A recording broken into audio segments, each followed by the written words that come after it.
This edition of Mac Voices is sponsored by Smile, the makers of world-class software like PDF Pen for Mac, PDF Pen Pro for Mac, PDF Pen for iPhone and iPad, PDF Pen Scan Plus for iPhone and iPad, Text Expander for Mac, and Text Expander for iPhone and iPad.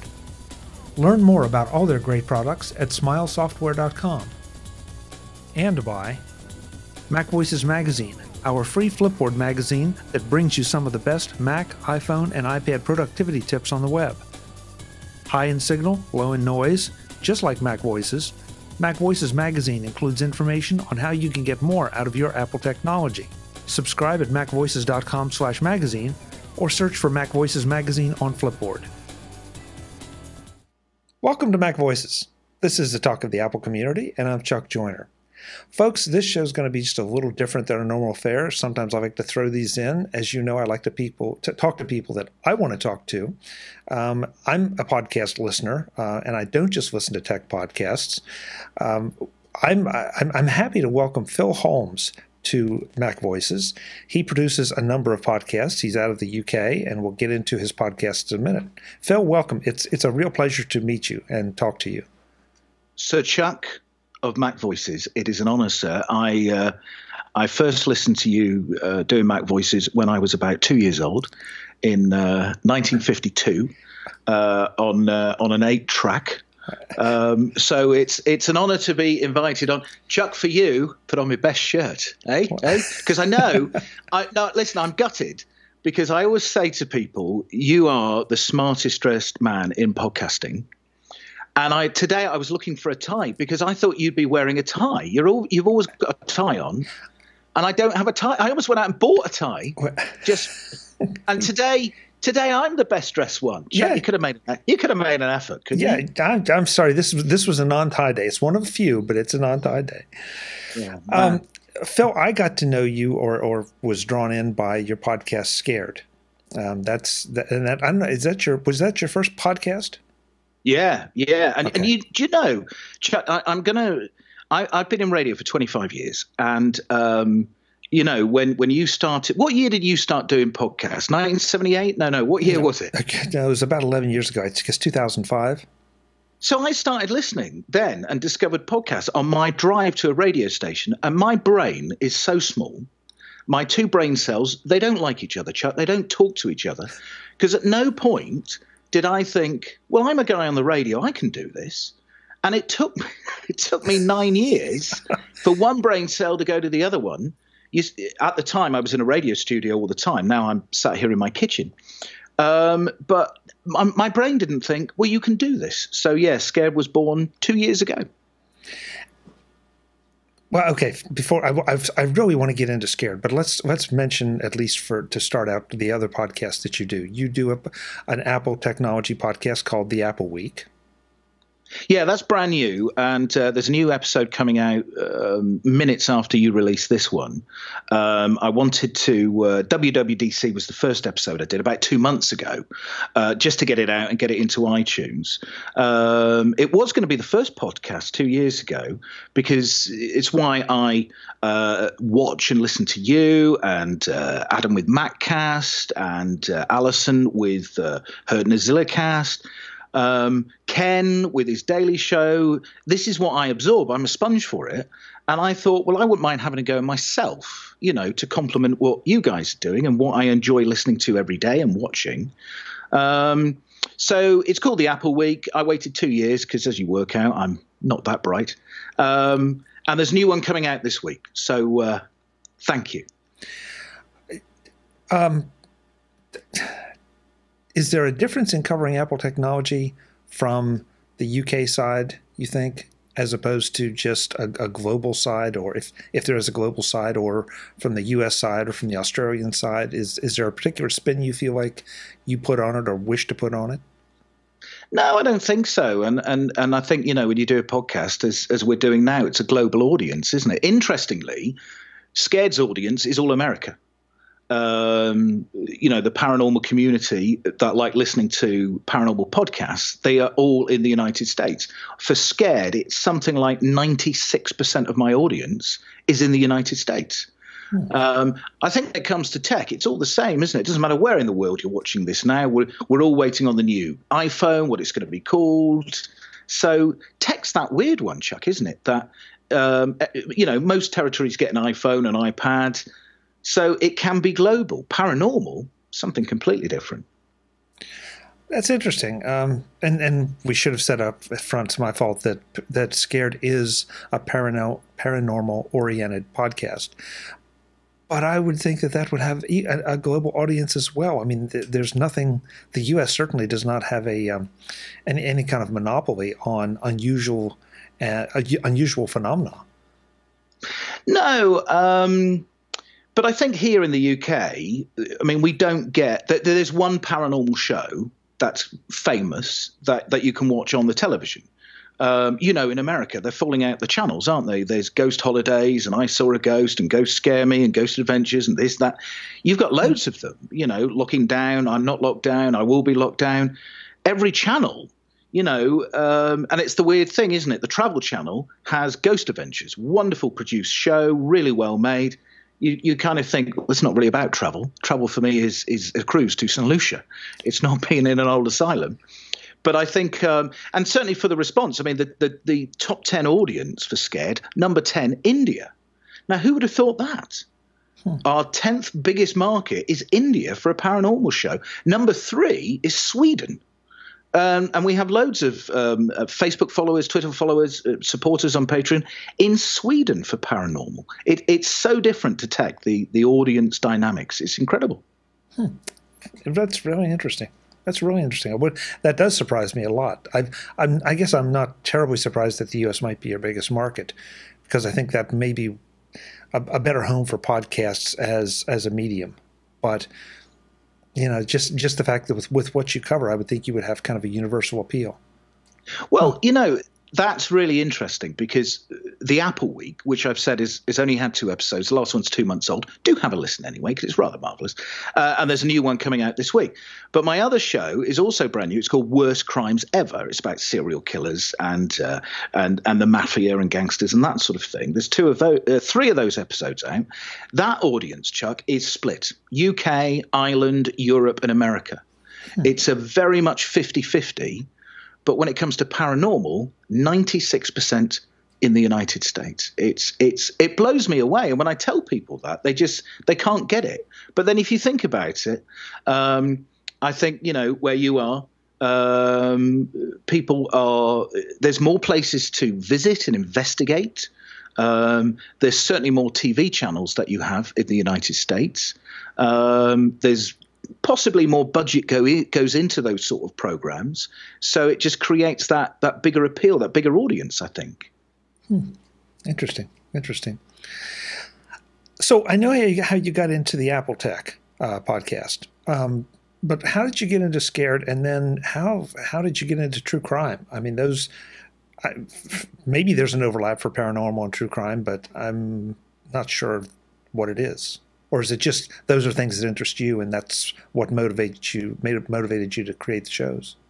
No, it's a great question. It's the Apple Week was going to be first, but knowing to have the time to spend the week doing the RSS feeds, doing the websites, collating the news, rewriting it, putting it all together, like Ken does, like Mattcast does, like the other Apple Daily Tech News show with Tom Merritt, like those tech news shows do. I was ready to go on it. And I went through a separation. I suddenly found myself a single dad. So I just knew I didn't have the time to do that and put the work in. But I still wanted to make a podcast. The crime thing, as I said, is only a couple of months old. This is back 2 years ago. And for me, with the paranormal, Chuck, it's what you do on MacVoices. Scared is not about investigating. It's not about equipment. It's about people telling stories, like you get people on this show to tell stories. And I've always been a firm believer, and this is our tagline on our website, that everyone has a story. Even you, sir. Everybody has something that's happened to them. That feeling of deja vu, Chuck, where you go somewhere and you think, I've been here before. And then that moment's gone. hearing something in the house, the banging, the clattering. It could be the central heating, but is it something else? I just think everybody has a story. That's how Scared was born. We grew very quickly on Twitter. I reached out and said, listen, I don't want to talk to paranormal investigators. I want to talk to you, normal people that might have just had one thing happen in your life. And then the stories came in. And the way I do the show is they just tell the story, Chuck. As you know, you kindly listen. I just say, tell me your story, and off they ramble. A bit like me on your show. Yeah. Phil, that was one of the questions I wanted to ask you. I'm always impressed by the diversity of the experiences that people relate. And I know there are going to be people out there that say, oh, yeah, you probably write them all up and hire these people. And I don't believe that anymore for a second. You know, I think that it's easy to get people to talk because you're right. Everybody has a story that they would probably like to tell if they can find the right forum. But how do you communicate? Do you just send out the and I know now you do the calls on the show, but to get started, did you just say, hey, would you like to come and talk about this? And the response, obviously you've got a great response now because every show is just filled with people and their experiences. Do you know, actually, it's always been the same. As I said, we grow on Twitter very quickly. I think a lot of paranormal, you know, with tech news, if you find a source that you like for tech news, then you might have one or two, right? You don't need 50 of them. If it comes to something like my crime show, Worst Crimes Ever, you can absorb as much as you can take in. And the same with paranormal, I think. There's some equally amazing paranormal podcasts out there. And I think people that are interested in the paranormal, whether it be ghost, spirit, UFOs, things that live in lakes, hairy men in the woods, they want as much as they can absorb. But I think a lot of the other shows, I mean, there's another paranormal show, Chuck, which is daily. So they've got to find a guest every single day. Wow. And deliver that every day. And they do it incredibly well. But it gave me the chance, doing it sort of fortnightly, or what do you call it? You call it bi-weekly in America, don't you? Bi-weekly. Right. Or monthly, to have a bit of a rummage through the stories. And it's incredible because the stories I find fascinating, when I look at the numbers, are different to what other people seem to find fascinating. For instance, Roswell. Now, when I say Roswell, Chuck, what do you think when I say Roswell? I think I'm almost exhausted by the Roswell stories. Right. We've all heard it. Even my 90-year-old next door neighbor here, who used to be a farmer, he knows of Roswell. Everybody knows of Roswell. Well, one of my listeners is a mechanic and repairs things. And I can't say where she works. We're not allowed to say it. But she lived in Roswell. So the story we had with her was her living there and going into the local cafe where men in black suits, men in black, would come in. And earpieces and black cars going past, just like we saw in the films, the Will Smith films, we had a guest who lived it for real. And that's what I mean by we didn't need to go on about, air balloons or whether something did land and, Area 51. Our story was a woman in her 20s who was a mechanic in Roswell and used to go and get a bagel every morning and sit at a diner on a stool next to men in black and real ones. And that's why we do Scared, for stories like that. Today's Mac Voices is sponsored by Smile, the makers of world-class software for the Mac and iOS. Find out about how their amazing utilities can make you more productive at smilesoftware.com. Today I want to give you some perspective on Text Expander from Smile, the utility that lets you type simple snippets of text that expand into whatever you need them to be. A simple 3-character snippet expands into today's date. A few more characters and I've got my email signature. A short abbreviation and I have the full bio of a frequent guest on MacVoices. Another short abbreviation and some of the standard contact information drops into a MacVoices post. Those are just a few of the ways I use Text Expander on my MacBook Pro with Touch Bar.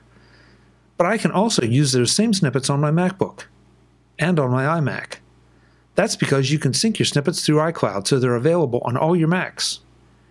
You can even use your snippets on your iDevices, because Smile makes Text Expander for iPad and iPhone too. So no matter where you're doing what, Text Expander is there, just waiting for you to trigger your favorite snippets and be more productive. Not sure if text expansion is for you? Text Expander monitors what you're doing, notices those words and phrases that you use frequently, and makes suggestions on what can be done more effectively by being done with a snippet. When the feature was introduced, I was sure I was making good use of Text Expander, but some of its suggestions let me kick it up a notch. Is there a word you frequently misspell or miscapitalize? Text Expander can help. By making a snippet out of the incorrectly spelled word that triggers insertion of the correct version, you'll never make that mistake again. Text Expander can also share snippets to use across your organization's teams. Snippets to address frequently asked questions for sales or support issues help deliver a consistent, accurate message to your customers. Response times drop, communication improves, and everyone wins because you use Text Expander. You can try Text Expander right now by visiting smilesoftware.com. See just how easy it is to create new, useful snippets that make you more productive immediately. I use Text Expander multiple times every hour I'm at my Mac or my iDevices, and I'm betting you will too. That's Smile at smilesoftware.com, the makers of world-class software. Thanks to Smile for being the longest-running sponsor of MacVoices.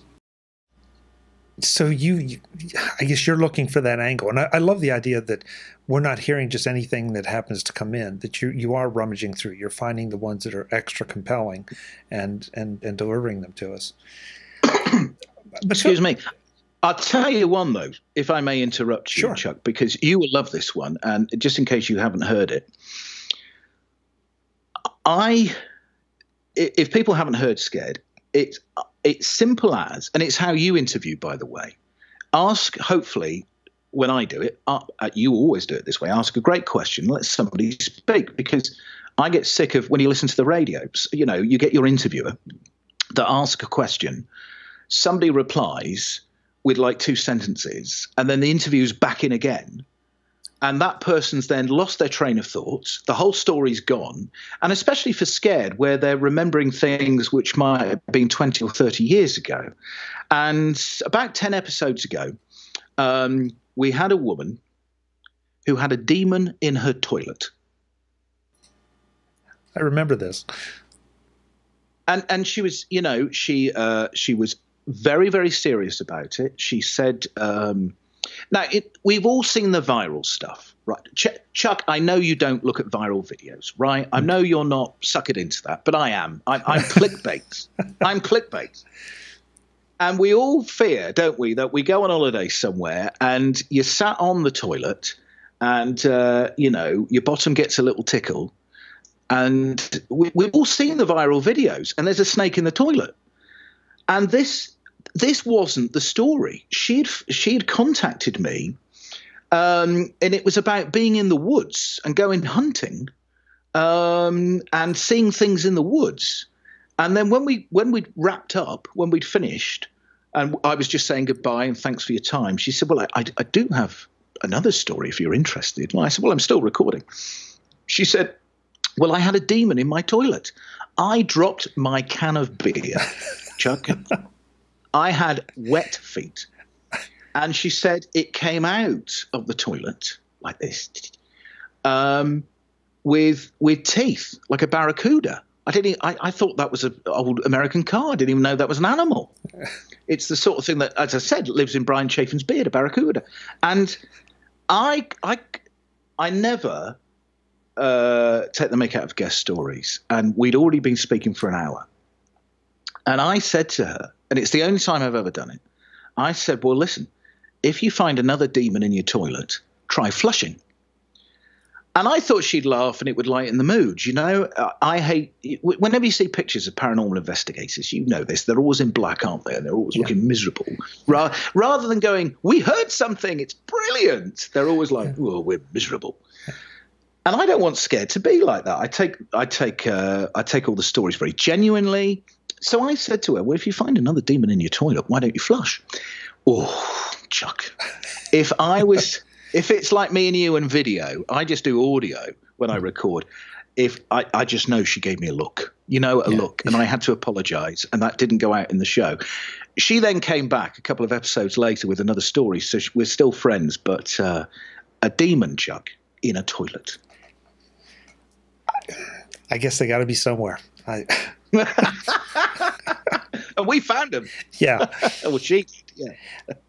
Phil, the other thing, though, I want to talk to you. We're talking content now, but let's shift over, because one of the things that grabbed my attention when I first listened to your show is the production values. I mean, you have to put a huge amount of effort into each one of these shows, and at first, I was not put off by it. I was just surprised by it.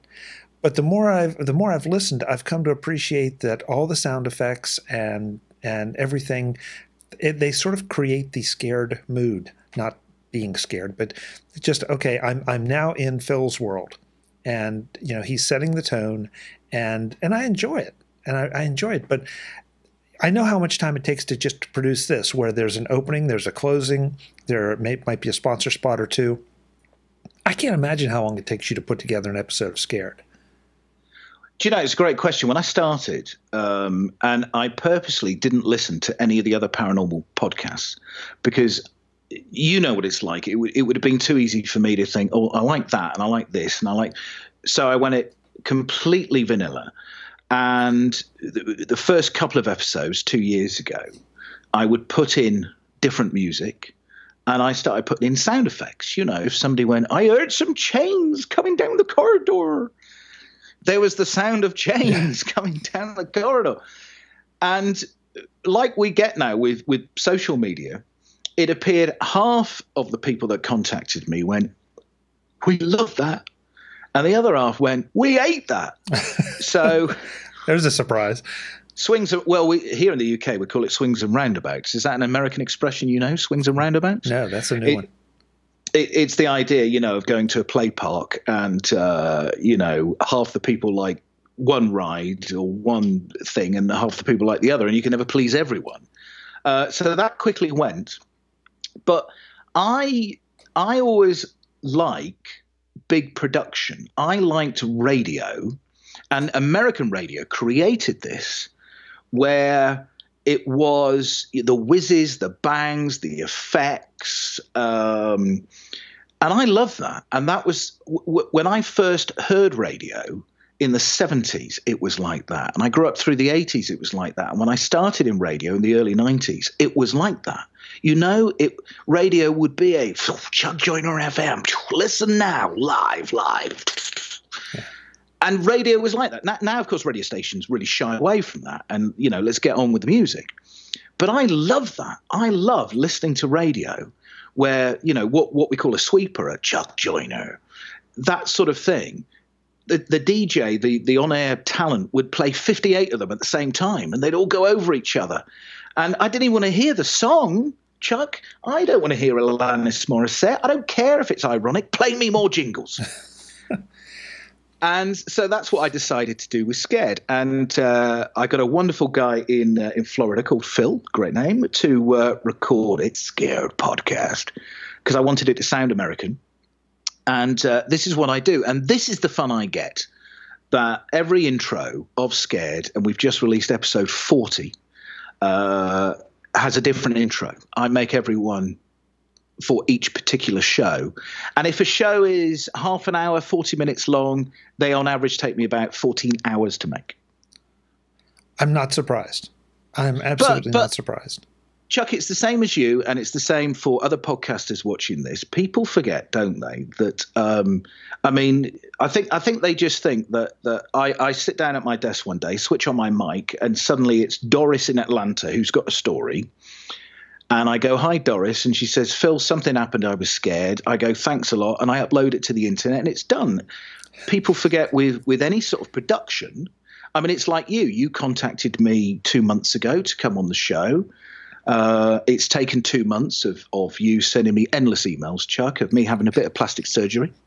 The first couple of checks, of course, you sent bounced, so we had to go through that whole thing.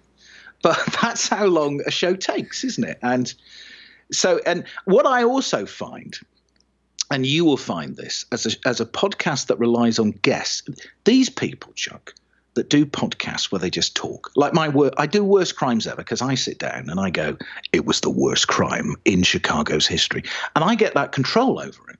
Right. But, when you have horrible people like me, which we call guests, you are reliant. And I know we were booked to start talking 30 minutes ago. And I put on my best shirt for you, Chuck. And then I suddenly thought, I haven't confirmed. I forgot to do it. And I knew you were sat there with a malt whiskey thinking, I hate him already. And that's what I find that, we had a guest book last week. I'm now doing the recording tomorrow. It's a doctor, an American doctor, and an MD doctor who has written a book about what he's heard and seen on the wards through his career. And I just can't wait to talk to him about it. But a week ago, he had to cancel because something came up, as things do, But then, of course, I've got an audience going, where's the show? We'll make you scared. So it's all down to guests. But no, they come in and it's fascinating, some of the stories. When I just say, just send me a sentence. Tell me what your story is. I was looking out my window and in the tree line, I saw a hairy naked man. And I'm thinking, this is not the right show for you, love. But we have to find out more. Oh, it's Bigfoot. I feel like when I listen to Scared, and you've kind of confirmed it there, with that kind of time invested, that I am listening to a labor of love. As far as the production goes, because you're right, it would be real easy to do a quick intro and then let the people roll and then do the outro. But you do jingles. I'm afraid at least in the American audience, the jingles are going to be viewed as something negative, and so I'm going to call them effects. Okay. Yeah. But you stack them on. Sometimes I think I hear a sound bed layered under the people talking. Especially at the scary parts. It just sounds like, okay, this is someone who really approached this like a production, not a show just to be gotten out. And I've as a podcaster, I appreciate that. I don't know if anybody else or the listeners view it that way, but being in radio, you know how it is. I know when I started doing video, I watched TV completely differently. I think about, okay, gee, they did a wipe transition, or look at that lower third. I like that, or I hate that. And you probably did the same thing with radio. And as a result, after that much time in radio, you brought what you wanted and what you liked over to Scared. And I really appreciate that. Thank you so much. And I find, though, I remember once I was doing again, we call them breakfast shows. I think you call them morning shows in America. I was doing a morning show on the radio. And my program director got me in the office and he said to me, Phil, you are like a brilliant and rubbish soccer player. And I Americanize it for you, Chuck, all right? So you don't fall out your chair. And I said, what do you mean? So a David Beckham type. And he said, you start when you're doing a link, when you're setting up something on the radio, it could be something funny out the paper, it could be the travel news. He said, you start at the goal and you start running forward and somebody kicks over the ball to you and you've got the ball. So that's me now starting to talk on the radio. He said, and you go past all the players and you tackle that one and you shoot past that one and the field is gone and you get up to that goal and you think, I could do it again. And instead of kicking it in and scoring, you run down the field again. And that was me doing a link that I would do something funny, at the newspaper and deliver the punchline and then think, well, actually I got a funnier one. Anyway, and I would keep doing it. And that's what I do with Scared, that I'll make the intro and Scared podcast, are you scared? And we've got all of this going on. And then I'll listen in my headphones and I'll think, I can drop in another support us on Patreon. And I think, no, I can split that up. Support us on Patreon. And before I know, there's 6 hours gone. it's 2 minutes. And then I just get emails from around the world of people going, we hate that. Stop doing it. We hate that. We hate that. We hate that. So, yeah, but thanks for noticing, by the way. Well, no, definitely. And I got to tell you, I mean, I know what happens if I have something I don't like, I stop listening. I unsubscribe. I got too much other stuff I really want to listen to. And so if people are unsubscribing, I'm not seeing it, because with the numbers that the Twitter followers, with the Facebook group, I think there are more people out there that enjoy it than don't. And I know I do. I find though, and again, you make a wonderful point, and this is, I think, the difference between paranormal shows and, say, a tech show like yours. And I've used you as an example, actually, when I've had meetings with Americans about this, that, I subscribe, as people watching this now, to MacVoices, either to, video or audio and the qualities and all the rest.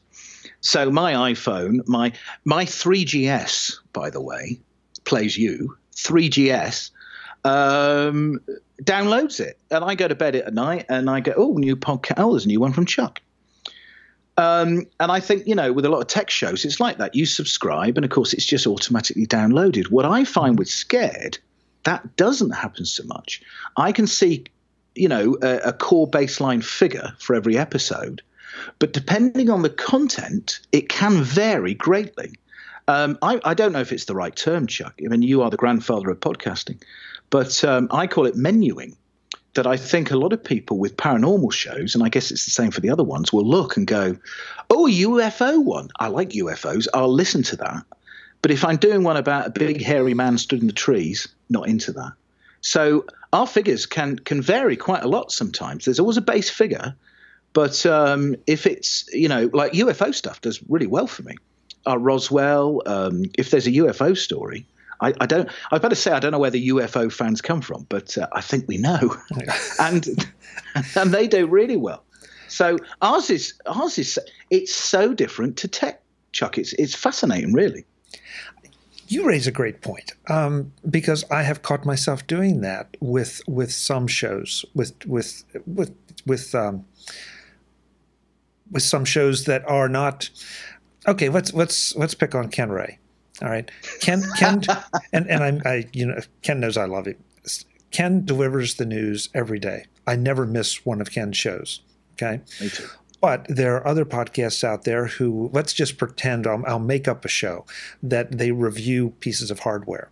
Well, if they review a piece of hardware that I have no interest in, let's just say they review a scanner, and I have no interest in scanners, I will skip that. But I may look hard at the hard drive podcast and say, okay, I definitely want to hear this. And that's the way I hope people look at MacVoices too. That, okay, if they're not into listening to Phil Holmes, I think you're missing something, but skip over this episode. If you aren't missing this face, look at his face. Yeah, who would want to miss that? But, we try to talk about different things, of a variety of things. And I don't expect people to listen to every show. I'd love it if they did, but I don't expect it. And that sounds like what you're doing too. You've just spent a bit more time, and maybe your categorizations are a little bit easier to say, okay, UFOs work 90% of the time, Bigfoot works only 70% of the time, and I don't know, the straight ghost story works 70% of the time. We did a show about a month ago, and a journalist in Texas, did a wonderful show for me. And he's the only guy that has ever come on and not told a story. And he wrote a show about haunted roads. And it was wonderful because he just went off for an hour, and I had some stories as well, and I promoted it on our socials, and people sent in stories and photos of scary roads around the world they knew. And it is done incredible. I mean, it's done staggering figures. I know of another paranormal show, which in the iTunes charts, whatever that is normally neck and neck with me. But in a year, they have done what my show has done on one episode. And I don't mean that to be arrogant in any way. Yeah. When you look at the iTunes charts, we're neck and neck. And it's a wonderful show, by the way. I'm not putting down the show in any way. I'm putting down the algorithms that we're neck and neck. But my one episode has done what they've done in a year with bi-weekly shows. And that was about haunted roads. But, of course, you know what it's like. I think there was an iTunes review the other day. Well, I used to like – no, it was America. I used to like Scared at the beginning, but that recent show on haunted roads, I'm never listening again. Oh, where's my gin and tonic? Yeah. Well, audience, I think the audience comes, the audience goes. You know, you have to – at the end of the day, and it's what you and I were talking about when we started here, I talk to people that I want to talk to, that I'm interested in. Because – otherwise, it's not like either one of us are getting rich off this. It would be nice, but it's not happening. So there has to be a labor of love component, and it usually has to be pretty large. And I think your show really reflects that. That sure, you want more listeners. Sure, sometimes you will play to the audience. We all do. But at the end of the day, you have to be satisfied with it when you hit that button to upload. And I think Scared really shows that. Well, thank you. And When you put the effort like you do on MacVoices to getting a guest like me, or especially when you're around the trade shows, you're wandering around the shows, you want people to listen. And I think people forget it's not an ego thing. I grew up training radio presenters here in the UK that all wanted to be on the big radio stations, London. And I would say to them, it doesn't matter how big the radio station is. It doesn't matter how many listeners you have. The first thing matters is what's coming out of your mouth, because, all radio stations play the same songs. And you might have 100,000 people that it's just in the background. But, and it sounds cliche, but Chuck, it's not. And it's what you do with this show. If you've just got one listener that is absolutely listening to every single word, then I think you've done your job. And especially for me, I take it so seriously that people share stories. These are not paranormal groups. I always whinge at our Facebook group that, I'm 5 hours ahead of you. So I get people that want to share a story. They've been to work. If they're on the East Coast like yourself, they get in, they kiss the dog and the kids. They have their dinner. So they might be ready at 7 o'clock to tell me their story. Well, that's midnight for me. And I'm 34. That's too late. Sometimes people on the West Coast will want to share a story. And a lot of Bigfoot sightings, of course, Washington State. That's 8 hours. I sit up once or twice a month at 2, 3 o'clock in the morning, just to speak to somebody on the West Coast, to grab their story, to get 2 hours sleep, to then be up again, to take my son to school, to maybe come back and have an hour's sleep before I sit down and make the show. That's the effort I have to put in to get the content. And it's the same with you doing MacVoices, isn't it? And we do it because we love it. And it's as simple as that. We love it. Yeah. That's the bottom line. No question. Mind you, Chuck, before you go on, the guy that wanted to talk to me in Hawaii, when I worked out, you are 5 hours behind me, West Coast, it's funny, actually, when I say to people, what time is it where you are now? And then I can work out where they are. All these American time zones I've never heard of, Central Time, Mountain Zone Time or something. The guy that was in Hawaii had a great story. And when I Googled it, I worked out he was actually 3 days behind me. And I thought, Chuck, we're not doing that. I don't even remember 3 days ago. I've had that issue trying to talk to people in Australia, where you have to use one of the internet services to look up and say, not only what time is it, but what day is it? To make sure we hit it right. It's funny. I have regular meetings with people in New Hampshire.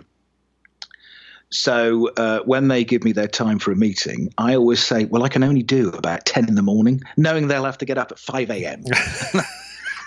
I get my own back. That's good. That's good.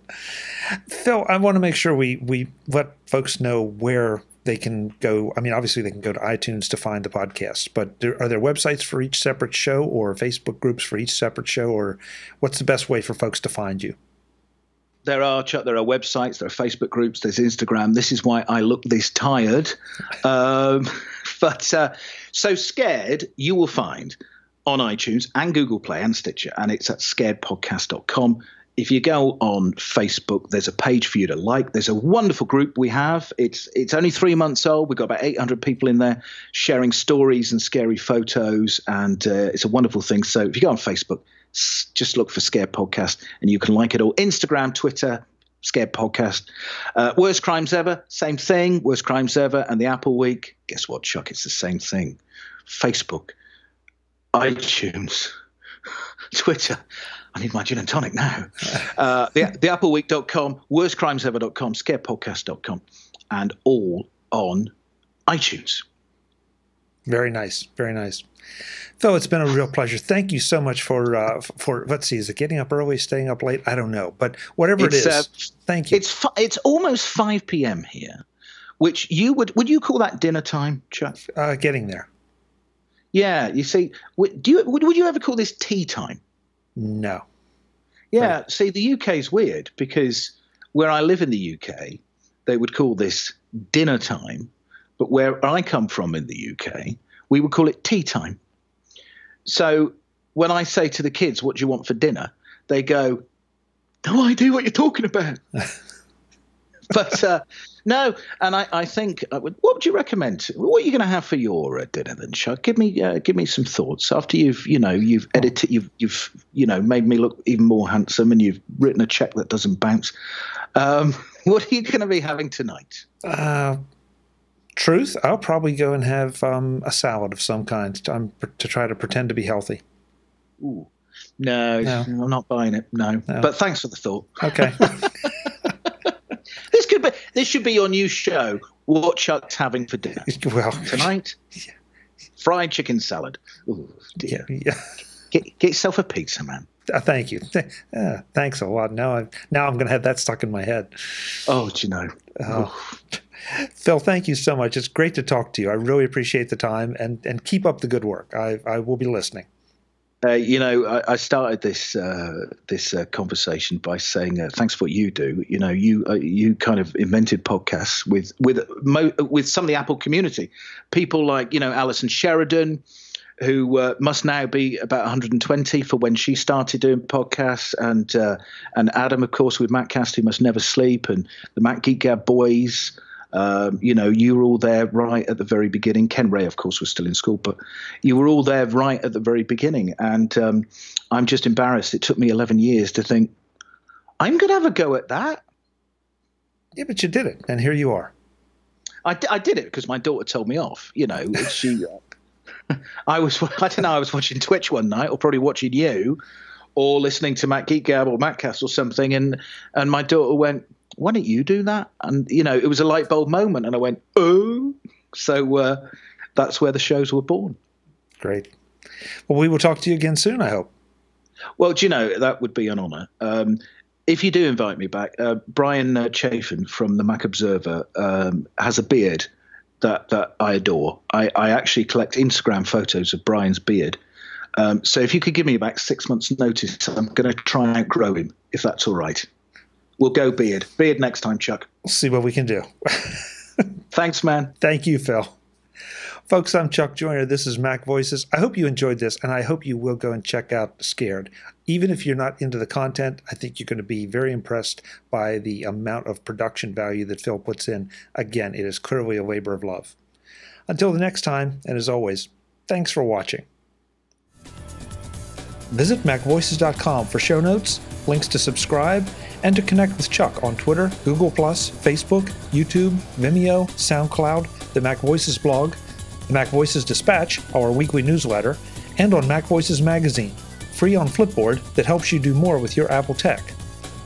Advertising handled by Backbeat Media at backbeatmedia.com, bandwidth provided by CacheFly at cachefly.com.